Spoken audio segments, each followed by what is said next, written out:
Noah Marchant liked control. It was threaded into everything he did, from the exactness of his tailored suits to the seamless calendar his assistant managed like a symphony. As CEO of Viron Technologies, a rising star in clean energy solutions, he'd built a life of compartments: work, fatherhood, solitude, each carefully maintained, none bleeding into the other. Every morning began the same way: coffee brewed strong and black.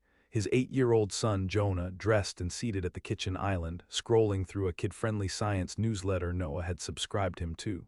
Silence wasn't cold in the Marchant household, it was just efficiency. Words were used for logistics. Emotions were packed away like last season's coats. Noah dropped a hand to Jonah's head and smoothed his hair as he passed. "You packed your school project?" he asked. Jonah nodded. "It's in my bag," I double-checked. "Good, let's go." They exited the apartment, slid into the back of the waiting car, and merged into the city's pulse. From there, the hours blurred in familiar beats, meetings, pitches, calls, until 3:47 p.m. when the call came from the school. It was a rare disruption. "This is Mrs. Halpern, Jonah's teacher," the voice on the line said. "We've had a small incident. Nothing serious, but Jonah got into a bit of a disagreement during recess. He's fine, but we'd like to have a conversation about some changes we're implementing. Would you be open to meeting?" Noah glanced at his schedule. Meetings until 6, a working dinner, a follow-up brief. "Tomorrow," he offered. "Actually," the teacher said, her voice gentle but unyielding, "we were hoping you could come in today. It's important." Noah sighed through his nose. "Fine, I'll be there in 20. He arrived at the school in a storm-colored overcoat, his pace brisk, his phone still in hand. The hallway smelled of crayons and hand sanitizer. Bright drawings hung from walls like wildflowers growing through concrete. In the classroom, a woman stood with her back to him, crouched by a desk. When she rose and turned, Noah froze. She wasn't what he expected. No cardigan, no sternness, no tired teacher smile. She wore a worn leather jacket over a forest green dress, her curls in a loose knot. Her eyes, calm, discerning, met his with something unreadable. "I'm not Mrs. Halpern," she said before he could speak. "I'm Ren Alder. I run the school's new emotional development program. You could call it a pilot effort." Noah frowned. "You're a therapist." Her mouth tugged slightly. "Not quite. I'm here to help students build better tools for managing their emotions. Jonah's not in trouble, but he is overwhelmed." He folded his arms. He said it was a disagreement. It was, but the kind that comes from bottling up more than he can carry. "I'm here, what do you need?" Ren moved to the desk and gestured to a small, laminated sheet of paper. On it were drawings of faces, happy, sad, angry, scared, and a few scribbled notes in Jonah's uneven handwriting. "He says he doesn't like loud places, that sometimes he feels floaty, that no one listens when he says he wants quiet. We see this with a lot of gifted kids. Their emotional bandwidth can't always keep up with their intelligence." Noah said nothing, only stared at the page. Ren looked at him. "He's asking for something, not with tantrums or words, just signs. You're the only one who can answer that." He shifted. "I work a lot, but I'm here now." She nodded. "Then maybe you could try something new. We're starting a weekend outdoor retreat for kids like Jonah. Small group, nature immersion, quiet learning. It might help him regulate." "And you'll be there?" he asked before he could stop himself. She raised an eyebrow. "I designed it." Noah glanced again at the page with his son's handwriting. Then he looked up. "Send me the information." By Saturday morning, he was doubting everything. Jonah, in a fleece hoodie and cargo pants, sat in the passenger seat, bouncing his leg. Noah, dressed in jeans he hadn't worn in months, drove in silence toward the wooded preserve just 2 hours out of the city. The company had a weekend retreat facility nearby, but this wasn't that kind of trip. The driveway to the camp was gravel, surrounded by tall pines. A wooden sign read Stillwater Grove in paint that had started to peel. Noah parked. The air was cool, damp with the smell of pine needles. Jonah jumped out before the engine had cooled. From the lodge porch, Ren waved. Noah joined her, awkward in this world that didn't require calendars or keynotes. She wore hiking boots and a worn flannel, her sleeves rolled to the elbows. Her presence was steady, like she was always halfway into listening. "He's early," she said. "He's always early, I taught him that." "I figured." Noah crossed his arms, resisting the urge to check his phone. Wren glanced at him. "You're welcome to stay, some parents do." He blinked. "You mean I don't have to drop him and go?" She smiled faintly. "He might like it more if you stayed." It was subtle the way Jonah kept glancing over, the unspoken hope in his stance. Noah exhaled slowly. "Fine, I'll stay." The first few hours were chaos, at least to Noah's senses. Kids laughing, climbing rope ladders, following Wren through trails where she pointed out moss and mushrooms and bird calls. Jonah stuck close to her, not clingy, just observant, focused. Wren gave him space but seemed to speak his language, offering sensory tasks like rock stacking or mapping the creek's path on paper. Jonah responded, eyes clearer, hands steadier. Noah watched from the background, useless in his own son's peace. That night parents and kids gathered around a fire pit. Wren passed out mugs of cider and gave out story prompts. One of the kids, a girl with braces and a loose braid, asked a question. "Do grown-ups ever get scared and not tell anyone?" Wren answered without hesitation. "All the time," she said. "Sometimes we're scared of being too much or not enough, so we stay quiet, but that doesn't mean we're not scared." Noah met her eyes across the fire. Something in him shifted. He hadn't planned for this. He hadn't planned for her. The stars were brighter than Noah remembered. He stood outside the small bunk cabin they'd assigned to him and Jonah, listening to the distant rustle of the trees and the rhythmic hush of wind moving through tall grass. Inside, Jonah was already asleep, curled like a comma in his sleeping bag. The campfire scent still clung to his sweatshirt. Noah hadn't meant to stay the night, but something unspoken had settled between him and his son, fragile and newly forming, and he couldn't leave it unfinished. He stepped quietly across the dirt path toward the main lodge. The porch light glowed warm. Through the window, he saw Wren sitting at the big communal table, alone now, flipping through the day's notes. Her pen moved slowly, as if the words had weight. He hesitated at the door, then knocked once before entering. She didn't look up. "You're not a parent who lets things go, are you?" she said softly. Noah stood at the threshold. "No, I like answers." Wren closed the notebook. "There's not always a clear one with kids, especially not with Jonah. I wasn't expecting him to change, he rubbed the back of his neck. "I've never seen him that still, that calm." "He's been holding his breath," she said. "Here, he's finally exhaling." Noah sat down across from her. "Why do you do this? It can't be for the paycheck." Wren gave a small smile. "It's not. I burned out on the city 5 years ago, taught in Brooklyn for a while, but I kept seeing kids fall through the cracks. Ones who didn't speak the same emotional language as everyone else, so I left, built this from the ground up." He glanced around. "It doesn't look like much." "That's the point," she said. "No chaos, no competition, just space to breathe." He nodded, then went quiet, unsure of the rules in this kind of conversation. She didn't fill the silence, just sipped her tea and waited. Finally he said, "You said Jonah's overwhelmed. What does that mean, really?" Wren leaned back. "It means he's sensitive in ways the world doesn't reward. He processes things deeply. Sounds, feelings, glances. He's a mirror, but also a sponge. And somewhere along the line, he decided it was safer to stay small." Noah stared at the table. His mother used to say he felt too much, that he needed to toughen up. Wren tilted her head. "Do you believe that?" "I used to," he admitted. "Now I don't know." Wren nodded slowly. "That's a start." They sat for a while longer. The lodge was quiet except for the distant creak of settling beams. Wren returned to her notes, and Noah found himself watching the way her fingers curled around her pen, the way she paused between sentences like she was listening for something no one else could hear. When he finally left, the night felt different, like something had loosened. The next morning, Wren ran the kids through a sensory mapping exercise. Jonah crouched in the grass with a pencil and sketch pad, drawing the outline of a tree, then shading it with almost obsessive precision.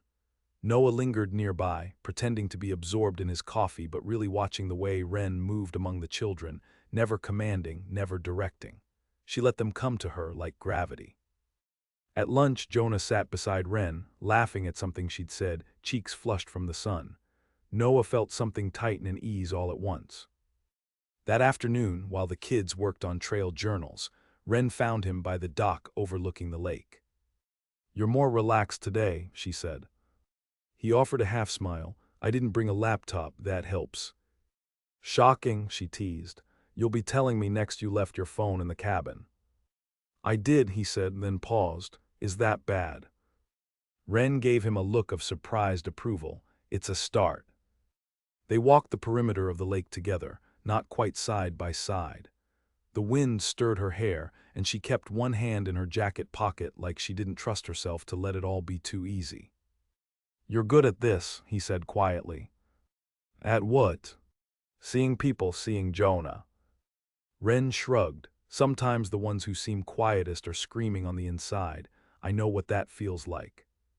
He stopped walking. "You." She glanced at him, then out at the water. "My father was a surgeon, brilliant, cold. He planned my life like a surgery schedule, every move calculated." Noah waited. "I tried to be what he needed," she continued. "Did the honors track, the internships, but something cracked one day. I couldn't breathe in that life, so I left. Took a job out here on a whim and never looked back." He looked at her differently now, not as an enigma or a counterpoint, but as someone who had chosen to walk away from control, even when it cost her everything familiar. "Was it worth it?" he asked. She nodded. "I get to see kids like Jonah learn to feel safe in their own heads. That's worth more than any salary." He didn't know what to say to that, so he didn't say anything. But later, as the sun began to dip and the lake turned glassy and gold, Ren handed him a folded piece of paper. "This was Jonah. He asked me to give it to you." Noah unfolded it. A pencil sketch of their cabin, a boy standing at the porch, and next to him two tall figures, one unmistakably Noah, the other Ren. The word home was scribbled in the bottom corner. Something in him cracked, the way a dam begins to leak before it bursts. That night Noah found himself sitting beside Ren again, this time at the edge of the fire pit after most others had gone in. Jonah was asleep, curled under a blanket in the grass. The moon was high. The air carried a bite that made Ren pull her jacket tighter. "I didn't plan for this," Noah said, voice low. She looked over. "For the weekend." "For any of it," he said. "Not for Jonah needing more than I knew how to give, not for someone like you."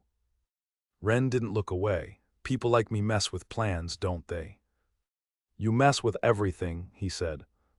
And then he kissed her. It wasn't impulsive, it wasn't desperate. It was quiet, like a breath taken for the first time in a long while. By Monday morning, the city felt louder than it had any right to be. Noah stood in the elevator of the Viron headquarters, hands in his pockets, watching the numbers blink past. Somewhere below him, his assistant was holding off meetings.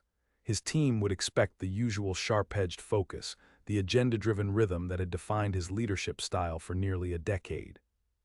But his thoughts weren't on energy portfolios or projections. They were on a quiet dock, a folded sketch in his pocket, and the echo of Ren's mouth against his, soft and certain, like she wasn't asking for anything, just offering something he hadn't realized he'd been without. When the elevator doors opened, he stepped into the office and tried to summon the man he'd been the week before. Efficient, focused, predictable. It didn't work. Everything had shifted. The briefings felt sterile, the boardroom too polished, conversations clipped past him like static. Jonah's voice on the phone later that afternoon grounded him more than anything else. "We did cloud meditation in class today," Jonah said, chewing something noisily. "It's like you lie on the floor and think about what your thoughts feel like. Mine were shaped like waves." Noah sat back in his chair. "Waves." "Yeah," Jonah said. "You think that's weird?" "No," Noah said. "I think it's kind of perfect." After they hung up, he stared out the window for a long time. That night, instead of staying late, he went home early. Jonah was already in his pajamas, sprawled on the rug building a gear puzzle. Noah dropped to the floor beside him. "Want help?" he asked. Jonah blinked in surprise. "You never ask that." Noah smiled. "Maybe I should have started earlier." They worked in silence for a while, hands busy, gears clicking. At one point, Jonah glanced at him sideways. "Do you like Ren?" The question caught Noah off guard. "I do." Jonah nodded, twisting another gear into place. "I like her too, she listens. You do now a little, but she's been doing it a long time." Noah reached for another piece. "I'm trying." Jonah didn't look up. "Trying, good. I think she'd say that too." Over the next few weeks, the world didn't suddenly become softer. Work didn't ease. Deadlines didn't vanish. But something inside Noah changed in small, sturdy increments. He started keeping Jonah's drawings on his office shelf. He declined 2 unnecessary trips and said yes to a Saturday volunteer day at Stillwater Grove, where parents helped repair the trail steps. He wore old jeans and mud-caked boots, bent beside Ren as they reinforced the path with wooden planks. They didn't talk much, but the quiet between them was companionable, almost intimate. At one point, Ren handed him a bottle of water and said, "You don't flinch around the mess anymore." He looked down at his dirt-smeared hands and grinned. "I'm adapting." She studied him. "You're not just doing this for Jonah, are you?" He didn't answer immediately. Then he met her gaze and said, "No." She nodded and passed him another nail. One Thursday, a storm hit the city. Roads flooded, meetings got canceled, school closed early. Ren offered to watch Jonah until Noah could make it out of Midtown. When he arrived hours later, soaked through, she answered the door in bare feet and an oversized sweater. The lights were dim. Jonah was asleep on the couch with a blanket pulled up to his chin. "He helped me make soup," she whispered, taking his coat. "You cook," he whispered back. "I do when there's weather like this." He followed her into the small kitchen, still half-lit by the soft golden hum of under-cabinet lights. It smelled like thyme and roasted garlic. Steam fogged the window panes. She poured him a bowl, set it in front of him, then leaned against the counter and watched as he tasted it. He looked up. "This is dangerous." Ren smirked. "Why?" "Because now I'm going to expect this every time it rains." She tilted her head, then said gently, "You can come back, you know. It doesn't have to be about Jonah. It can be about you." Noah set his spoon down. "I haven't been myself in a long time." Ren crossed the room and sat beside him. "Maybe you've just been someone else for a while. Doesn't mean you can't choose something new." Outside, the storm softened. Inside, Noah reached for her hand. The rhythm that followed wasn't dramatic. It was woven from small changes.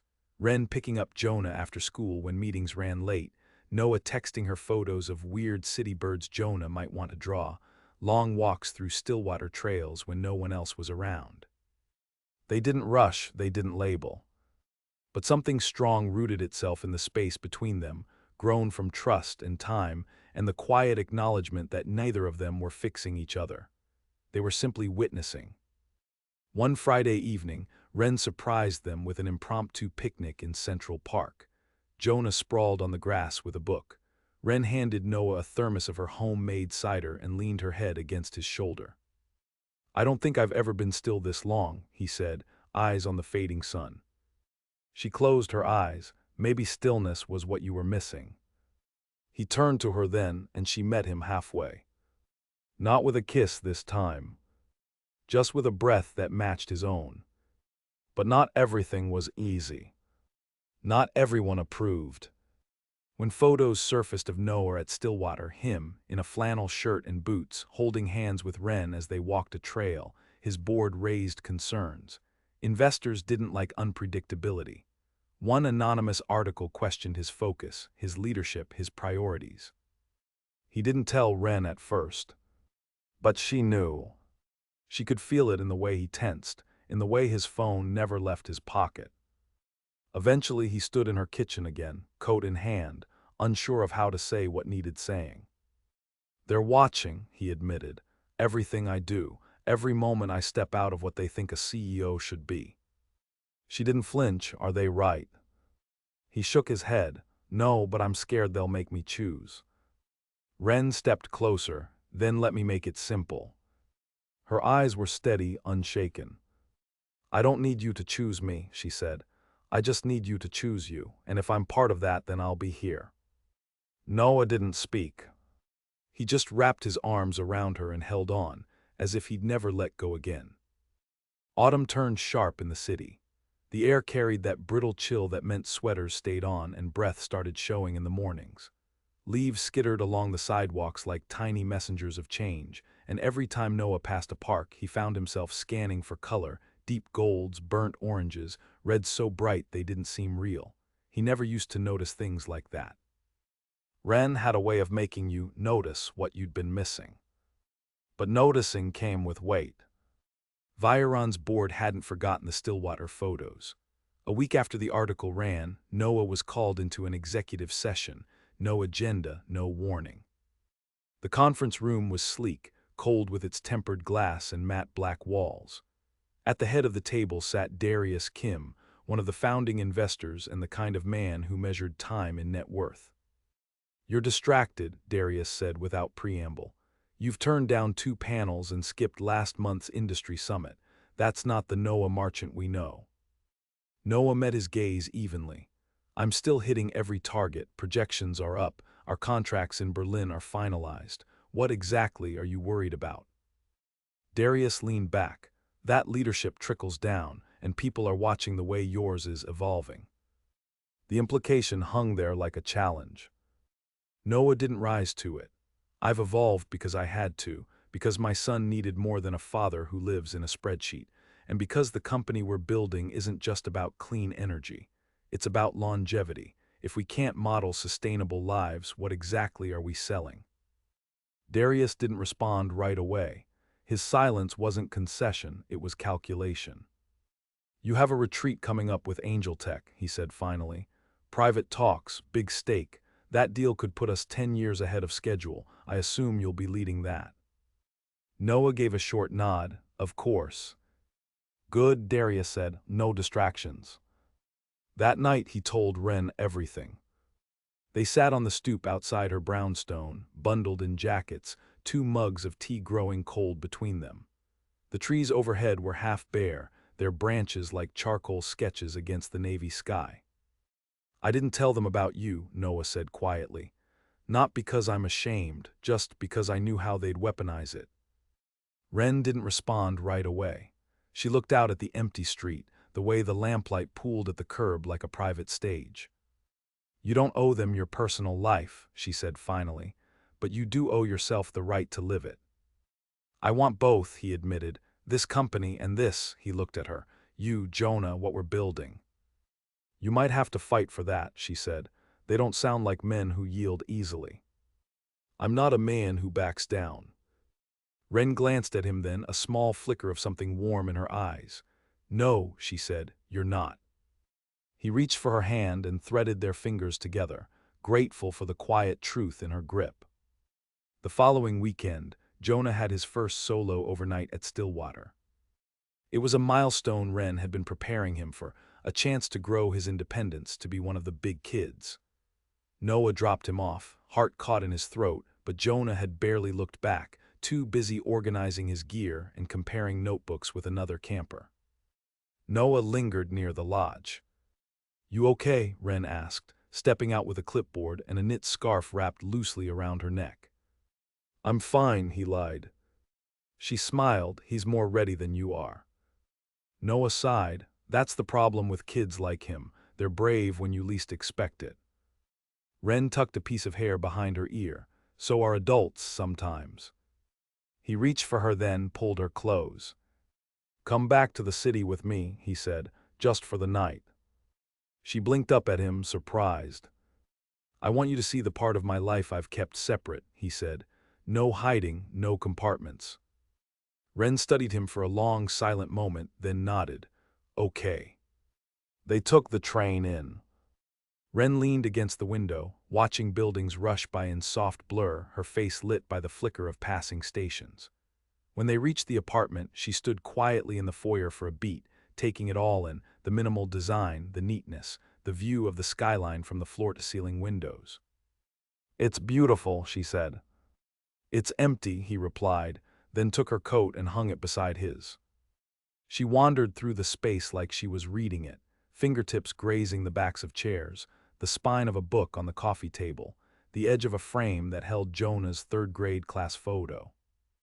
"Everything here looks curated," she said softly. He nodded. "I used to think that made it strong. Now I'm not so sure."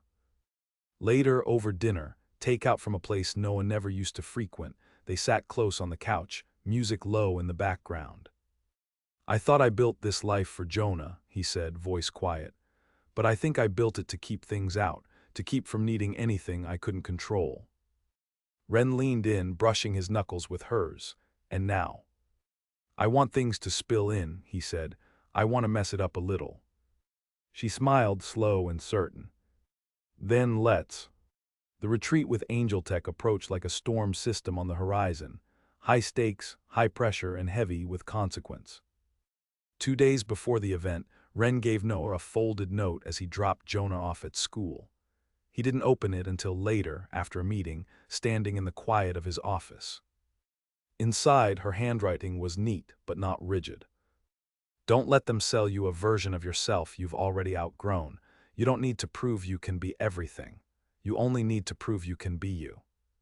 He sat down, the note still in his hands. It was a message that burned through every layer of polish he'd built. The day of the retreat arrived.